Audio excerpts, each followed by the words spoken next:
With a slight introduction of myself, somewhat unusual for me. I'm actually now 97 years old. I was born in 1914 in the west of England town called Bristol, where I was educated right through to university, in which I graduated with honours degrees in 1930s. In 1933, studying German, I went to Freiburg University in the Black Forest, and 1933 was the year Hitler came to power. So I was in at the very beginning. I saw the Nazis in their uniform, I saw books being burnt, I saw windows being smashed. I returned to England and reported to the Chancellor of my university, whose name was Winston Churchill, what I had seen. And he sympathized, told me his opinions, and asked me to keep in touch. In 1935, he gave me my final degree, honours degree in Bristol University, and I joined the army some years later, knowing there was to be a war with Hitler, so I volunteered. Having reached officer's rank, I was serving in India when a mysterious body called Station X semi-kidnapped me and brought me to a place called Bletchley Park in England, which was the home of the Codebreakers. A mysterious place unknown to everybody. And anybody associated had to swear a complete and final oath never to reveal anything about code breaking or Bletchley, all through the war and for 30 years after. That's why my first book, Germany's Fourth Reich, was written well after the 1970s. As a code breaker instead of an artillery officer, my job was to break German code, ciphers and signals as they came in from our various stations. When Rommel invaded Egypt, I was flown out to Cairo to break Rommel's ciphers, which I continued to do for General Montgomery until our victory in El Alamein, the first victory of World War II. After the Desert Campaign, I was sent back to India and into Burma to work with the 14th Army in breaking Japanese codes, which I continued to do until the end of the war in 1945 when I returned home. Foreign Office then sent me to Germany, and my task was to resuscitate the German universities of the Rhineland, namely Cologne and Bonn. And there I worked for 4 years as head of those two universities, repairing or seeing to the repair of war damage and denazification and setting them up as democratic institutes with the aid of other people from America, France, and a few from Denmark. After the war, I got married and moved into a huge county called Yorkshire, where I had to work for a living because I'd fallen from grace and got married and started a family. I also began my first independent school near York. My experiences in Germany led me to begin writing my stories of the truth of what happened over there and my experiences with the Nazis and their followers. However, in 1972, when Ted Heath made a terrible decision to join the European Union, which was then under the pseudonym of Common Market, I decided that I had to turn my energies against such events, and since then I've been working as hard as possible to reveal the truth about what went on in Germany before, during the war, and ever since. And today I will reveal to you some of my latest findings.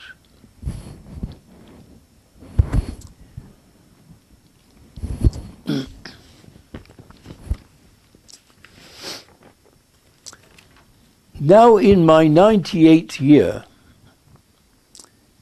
this may be my last essay on enlightenment, so I must begin with sincere thanks to all my correspondents worldwide who keep me informed, especially my friends of the Philadelphia Trumpet, one Christian journal with untiring, meticulous probing worldwide for truth, that rare commodity in today's world, whom I happily quote from here on.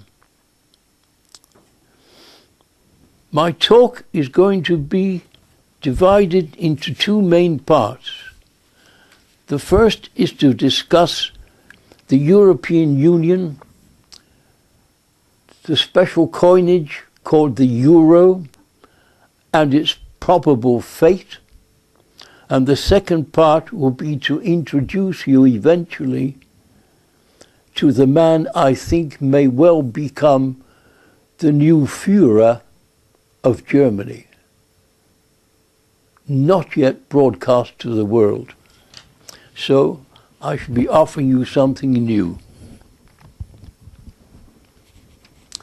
The euro was introduced this century by Germany's European Union, founded by Germany with such panache. It marks the greatest disastrous upheaval in Europe. First Greece, now Ireland, to be followed by most of the other 27 members. The EU has unwisely enrolled almost everybody who wanted to join, large and small, all now suffering similar tragic fate as Greece and Ireland, to be followed by, most likely, Spain, Portugal, and Italy. They are all in advanced stages of semi-bankruptcy, no longer able to help themselves by printing their own money, because they're tied by the hip, having traded their own money and perfect rights for the euro, full of fairy promises, as one coin fits all. A major, major deception. Only Germany stands out as sole exception. Why? The Germans recover quickly from any debacle, certainly from the recent financial crisis which hit America as well as Europe, by taking immediate action, slashing overall cuts and closures, reducing wages, increasing taxation, all accepted by the German people, remembering the Weimar catastrophe which brought hyperinflation and the wipeout of the German currency.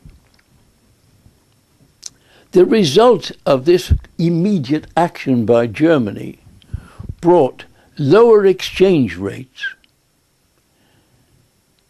Lower exchange rates usually spell increased exports.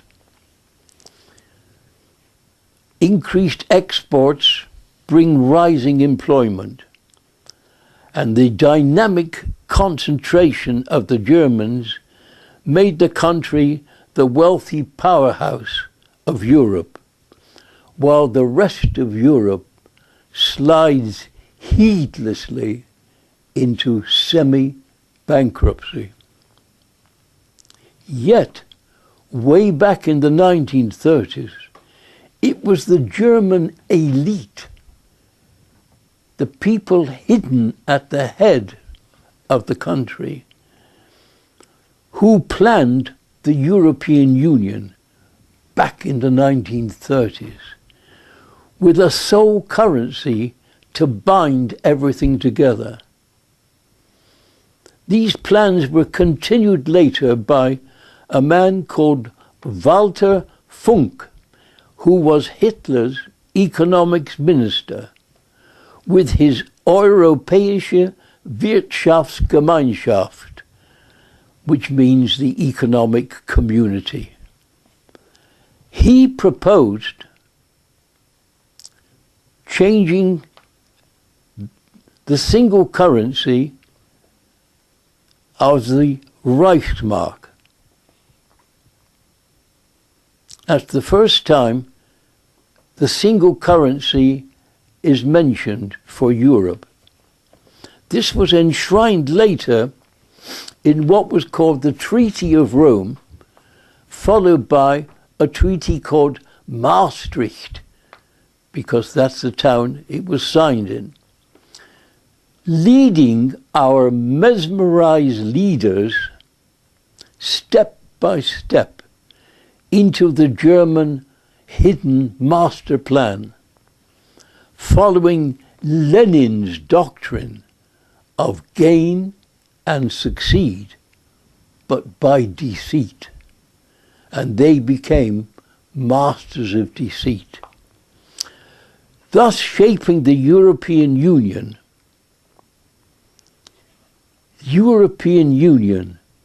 Europe's unelected, hidden leaders, the German elite's house of cards, because that's what the EU has turned out to be, a house of cards, whose accounts,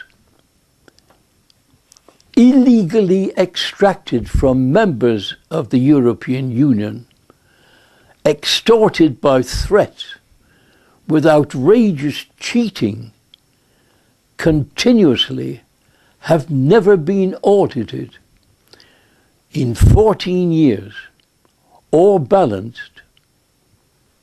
In fact, all qualified accountants have refused to balance those books year after year for the 14 years of the European Union.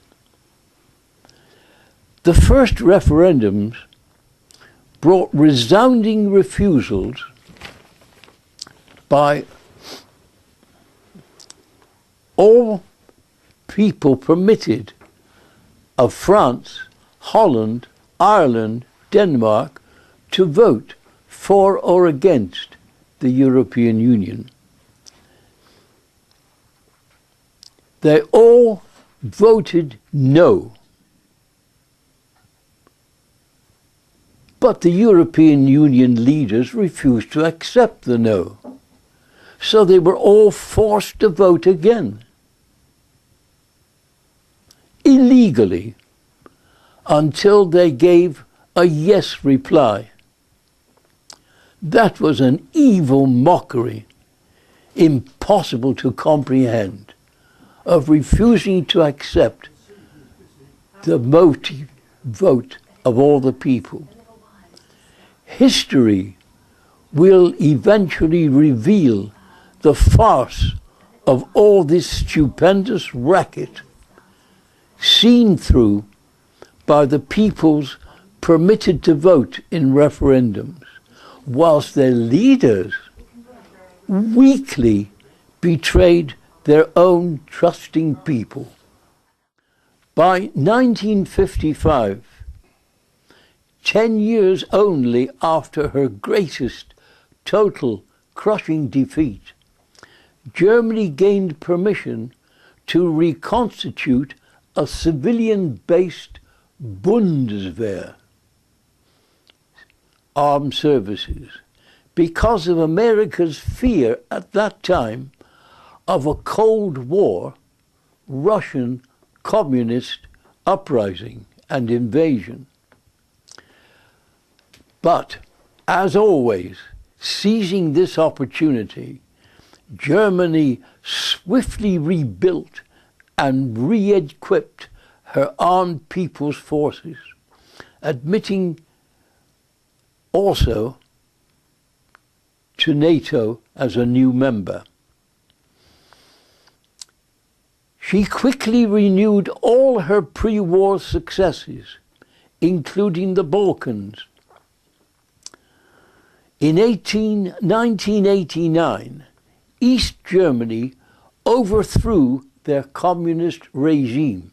If you remember, the Berlin Wall fell in 1989, and Germany became reunited as a complete entity, just as Thatcher and others' worst fears.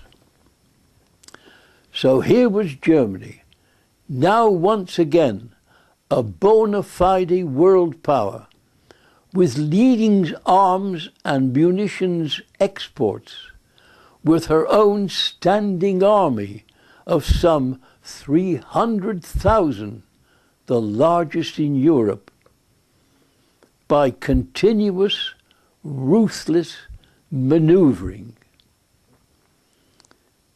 In 1995, in Parliament, Prime Minister Thatcher thundered, "You have anchored Europe to a newly dominant, unified Germany. It will not work. Not for us, but certainly it has for Germany." Now, inextricably bound together by Germany's European Union, the rest of Europe also inextricably slithers into further debt crisis of semi-bankruptcy, unable to compete at euro fixed exchange rates, granted begrudgingly aid to Greece and Ireland, but under strict German conditions, including help from others, especially Britain, contributing some 7 billion, although not a member of the euro, to help her friend Ireland, which money Britain, now totally in debt, must borrow at high interest rates to increase her own costs. Oh, for the days of Mr. Micawber, how to save money rather than waste. However, the thrifty German people, fearing more outpourings to come for Spain, Portugal, Italy and the remainder, now began to grumble at such unaccountable outpourings, and they clamoured for return of their own trusted Deutschmark. Easy perhaps for Germany to do, but what fate for all the remainder?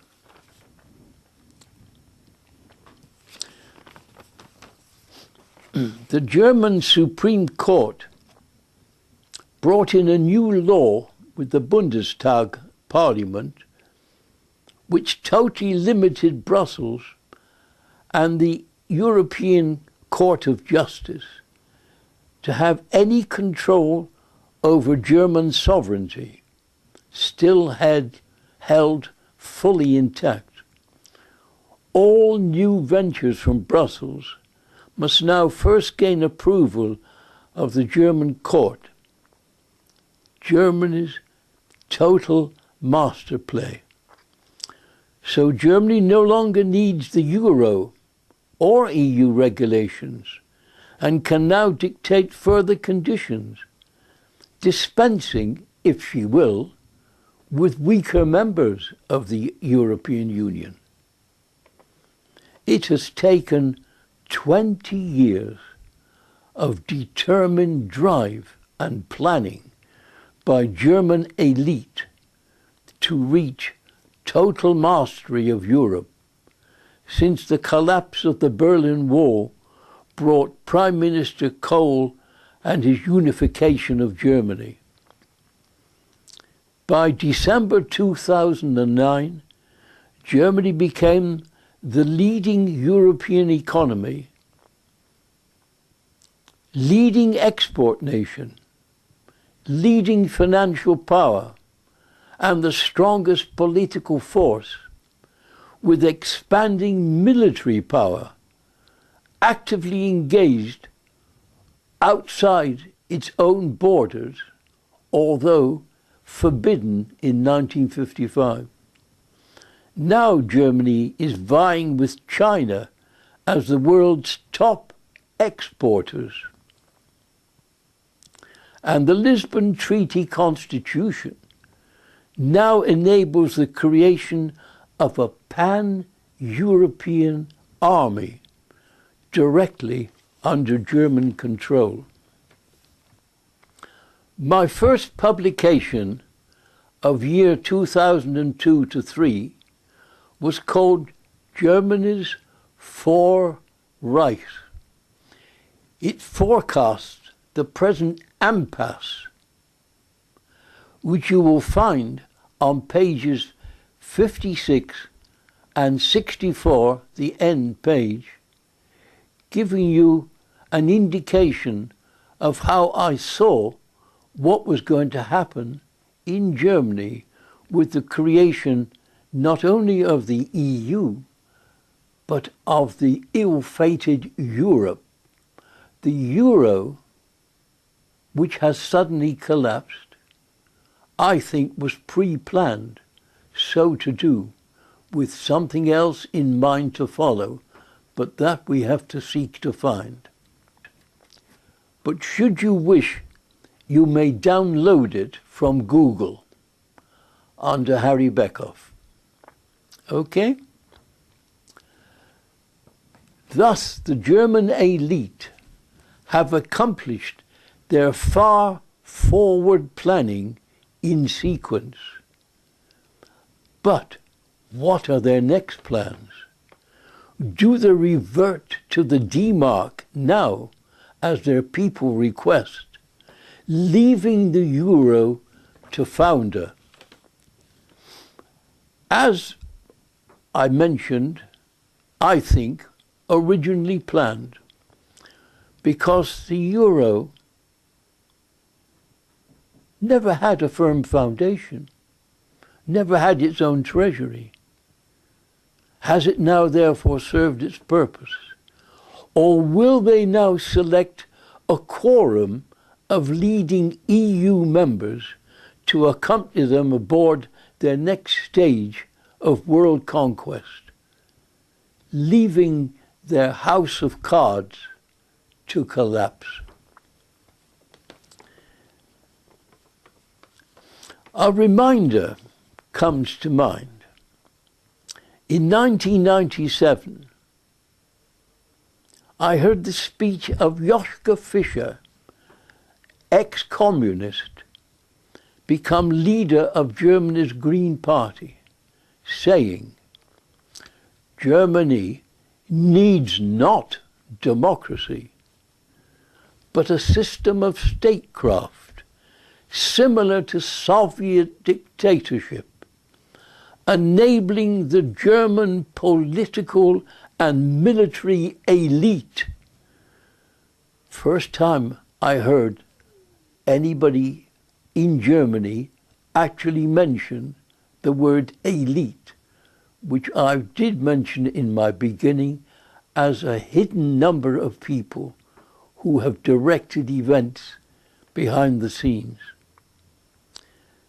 So, says Joschka Fischer, the communist, Germany needs a system of statecraft similar to Soviet dictatorship, enabling the German political and military elite to organize Europe's industrial capacity and the military qualities of the German people with the revival of the German race. Europe, said he, is just an extension of Germany. Lenin's scheme was destroy the nation state by collective merging of all nations. What would that entail? By merging all nations together, you deprive them of their individual sovereignty. The Maastricht Treaty deprived the EU nation states, including Britain, of key elements of sovereignty, currency, internal and external security, losing citizens' freedom of movement and our security of British common law. Germany, now gaining global power, seeks world domination. Ever their wish through the centuries to dominate Europe, now they want to go beyond and seek world domination, while we foolishly again reduce our armed forces piece by piece against all the arguments and advice of military leaders. Our leaders are also reducing the armor and equipment as well as membership of our armed forces. But Germany is building hers more and more to outmatch the whole world. Plus, her further plan of a projected European army and EU forces combined, based on what? German United States of Europe. That's the plan, with concept of a super-state, thus establishing a new German Reich. Having so accomplished, they would then abandon the useless euro for return to the D-mark for the whole of this new Reich, which includes us.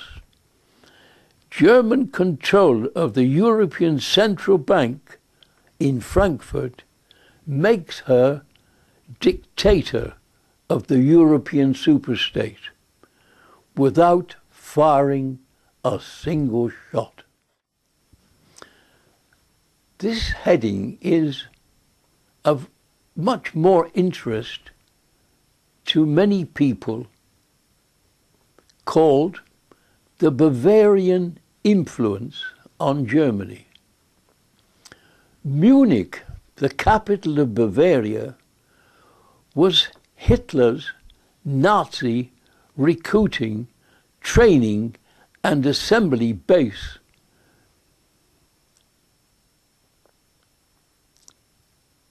With foreign and home capital financing the whole enterprise,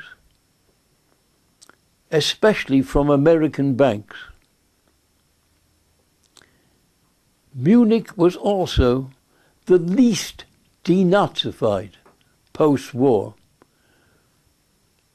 leaving its families to carry on tradition. A man called Franz Joseph Strauss, F.J. Strauss, post-war Premier of Bavaria, was famed as Germany's strong man. He led them away from their traditional aggressive actions to a totally different, Lenin-like tactics of deceit, humbly seeking forgiveness, full of contrition, as fully detailed in my book, Germany's Four Reich, until they were permitted back within the grieving, suffering, victorious enclaves.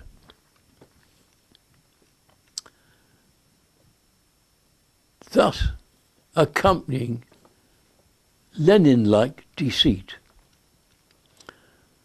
Strauss's Lenin-like tactics of deception, succeeding surprisingly well, even arousing sympathetic help and major contributions, he now mentored his Bavarian successor, President Edmund Stoiber, as replacement Chancellor for Germany.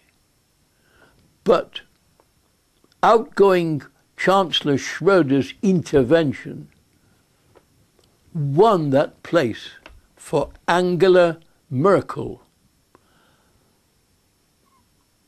as the new Chancellor of Germany.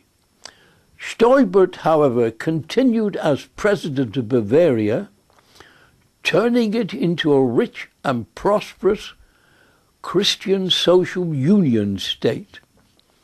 His party, the Christian Social Union, now became part of Merkel's coalition, and Stoiber began to mentor his General Secretary of CSU, a young, upcoming politician who had recently become Minister of Defense, top job in Germany.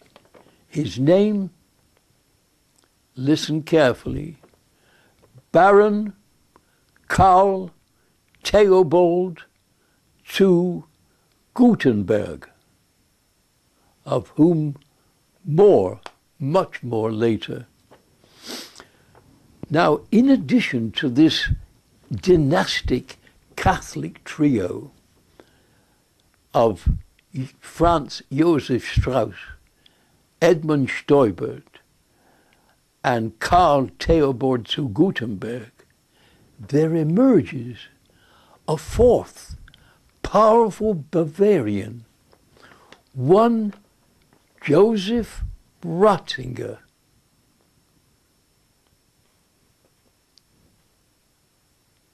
Have you heard of him? He is now Pope Benedict XVI.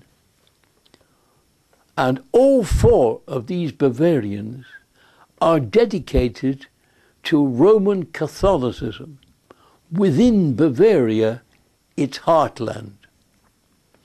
The German Pope Benedict is the archetypal German conservative, right-wing, articulate leader with matching curia, revising the Holy Roman Empire tradition in a strong effort to bind imperial Europe together. Benedict's own great desire is to move the Vatican to Jerusalem as biblical shrine, which Rome ever seeks to possess, thus bringing, they think, peace on earth in the 1,000-year Reich beginning 2010. So we come to my final heading of Germany's prospective new Fuhrer. It has been a long, aggressive journey for Germany, with their fierce, warlike ancestors, the Assyrians, eventually bringing down Rome and swarming into Europe. Until King Pepin's son Charlemagne, king of the Franks, twice rescued Pope Leo III around 800 AD, he was rewarded by crowning as first Holy Roman Emperor.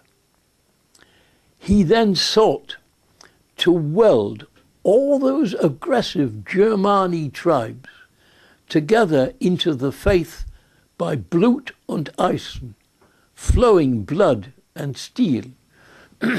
By the way, you might be interested to learn that the German name was actually given them by the Romans, who called them the Germani, the warlike people. How right they were. From Charlemagne's First Reich, his successor continued their aggressive ways until King Frederick and Chancellor Otto von Bismarck's Second Reich, bringing Germany with her amalgamation into a federal state, with the First Prussian Army soon into battle, defeating France within a few weeks in 1870. Now Hitler's Third Reich, eventually founded in his World War II bloodthirsty attempt to conquer Europe, defeated by their invincible old enemy, the United Kingdom and Commonwealth, who stood alone from 1930-40 until somewhat reluctantly joined by their old ally of America in 1942 after her Pearl Harbor losses by Hitler's Japanese ally. Since 1945, Germany has won her way back to acceptance within a few short 10 years. Because of America's fears of communist Russia's Cold War, they were able to reconstitute their forces, but only as civilian conscripts, a civilian army, for defense only within her borders. That was laid down very carefully in 1955. How long would it last? Now, finally, emerges Germany's new strongman at the Ministry of Defense. Born in Munich in 1971, he is Baron Karl Theodor zu Guttenberg, and there is a picture available of him. His aristocratic family tree goes back 800 years, and he lives in Burg Gutenberg, Franken, the family headquarters, since 1482. His full title of Reichsfreiherr makes him Baron of the Holy Roman Empire. In February 2000, he married out of the faith, unusual for Catholics, a distinguished Lutheran called Stephanie, Countess von Bismarck, Schönhausen, directly descended from Otto von Bismarck, Germany's Iron Chancellor. In Germany, the aristocratic caste remains extremely strong, dominating both the officers' corps of the Reichswehr and also the Wehrmacht.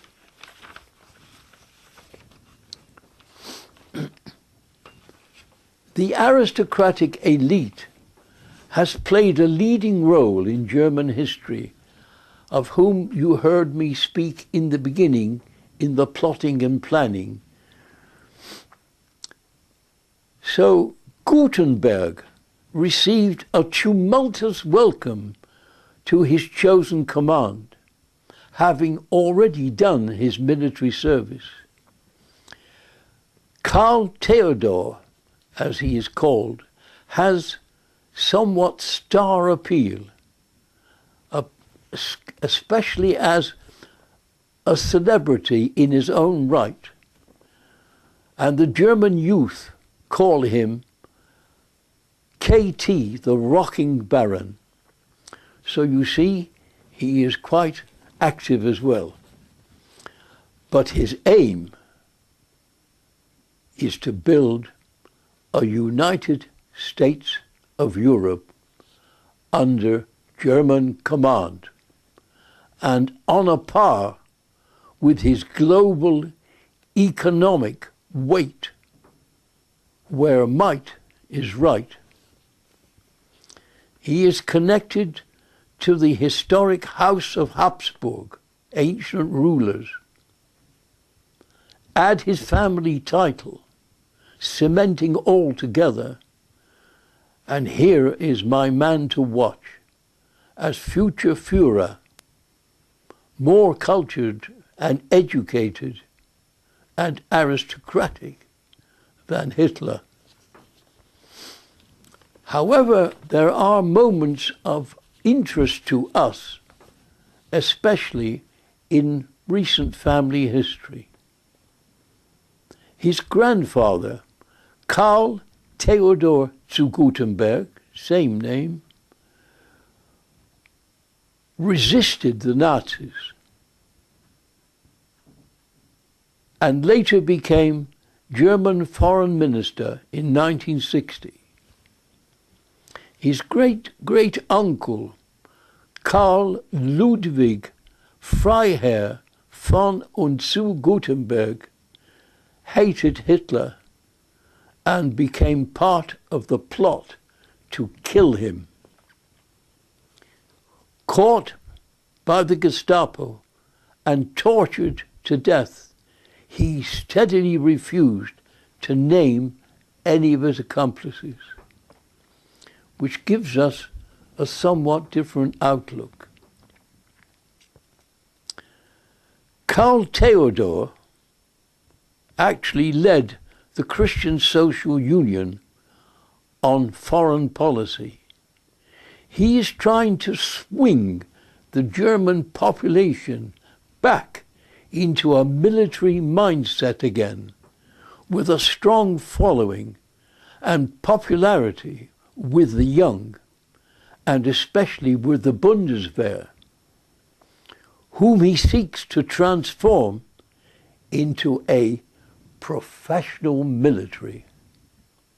In fact, he first proposes to reduce the Bundeswehr from present 250,000 approximately down to about 160,000, all to be in professional service, not people's army.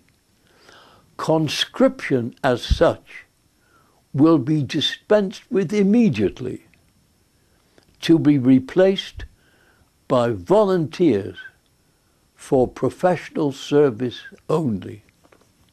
In short, the old professional service military, forbidden by Churchill and Roosevelt's edict in 1945-46, when they said Germany should never be able to rearm as military again.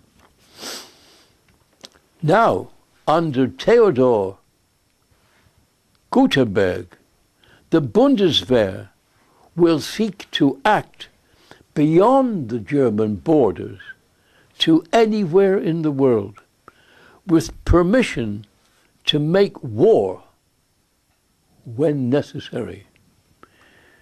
He seeks a new political strategy of combined efforts of EU leaders to create a mixed assembly of all services under German command, to be supported by an international police force able to operate in every country. When fully established under largely German command and German organization, which we know well, this harbors ill for the fate of the nations of Europe. The Germans have, as always, been expanding the deployment of their military force and forces around the world, retooling their heavy industry to produce greater volumes of armaments, military machines, ships, submarines, and aircraft to prepare for the new structure of the combined military force. The Lisbon Treaty is really the constitution for a revived European empire. But who rules? The German Constitutional Court and Bundestag recently rushed through a new law recognizing the German law as trumping the EU law, giving Germany legal, political, and economic power within Europe, never gained previously by military aggression. Backed by an ever-compliant, supportive cabal of industrialists, with a powerful cadre of military officers, Gutenberg will dominate Germany as never before. Gutenberg aims eventually to develop a strong military presence from the North Sea to the Persian Gulf, from Gibraltar to the Caucasus, with Pope Benedict building his own rule within his own sway. And that, my friends, is my portrait of this young aristocratic leader, already most popular in Germany, building his blocks as base for forthcoming leadership of Germany and Europe.